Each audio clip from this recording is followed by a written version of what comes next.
পাটের বিয়ের মাঝখানে আছি বর্তমান। তো মার্শাল্লার ভিতরে মনে হয় এসির ভিতর, মনে হচ্ছে যে আমি এসির ভিতরে আছি, কোনো গরম নাই, একবারে ঠান্ডা। আসসালামু আলাইকুম রহমতুল্লাহি ওয়া বারাকাতুহু। Welcome to my YouTube channel আহলান সাহলান। এসে হলো পাট টেনা দিতে বা আমাদের এখানে মানে পাট বাজ দেওয়া বা বাট বাংলা কথায় এগুলো ছোটো পাট, মানে ভিতরে যে বড় পাটের ভিতরে ছোটো পাট আছে এগুলো সেগুলো টেনে দেবো।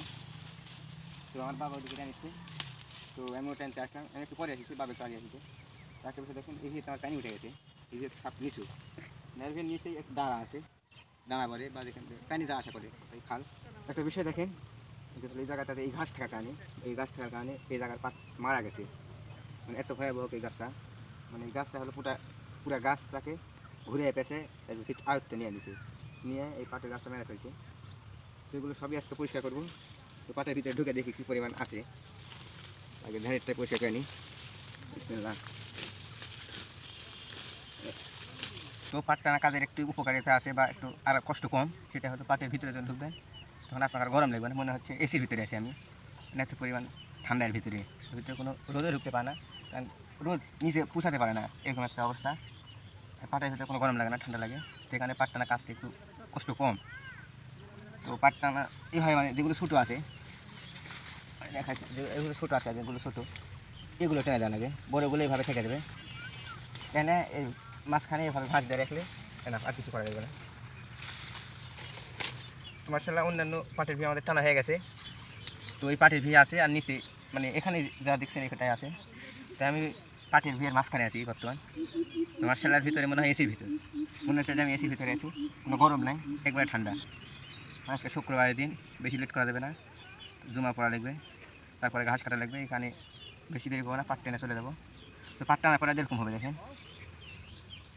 মানে পাট টানার পরে মানে পরিষ্কার ভিউ, খাড়াখাড়ি যেগুলো থাকে ওগুলো দেখা দেবে খালি, আর নিচে যেগুলো ভাঙ্গা আছে বা ছোটো ছোটো আছে ওগুলো টেনে দিচ্ছি।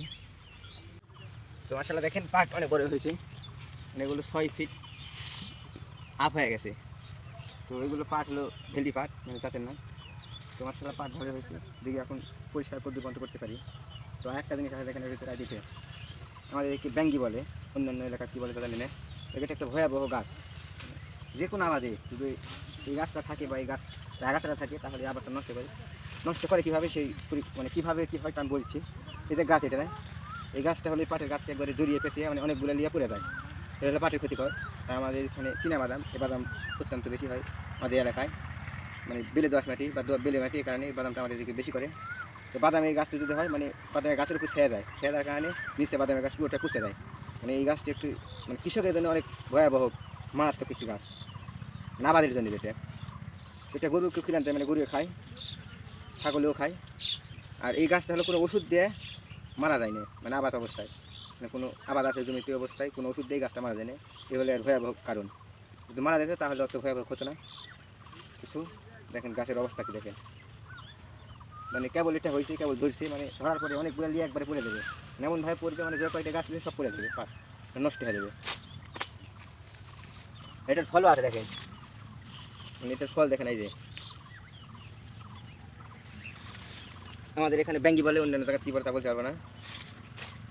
ফল দেখেন, মানে তরমুজের মতো একটা ধপ, মানে চেয়ারা কালারও সেম ওরকমই তরমুজের মতো।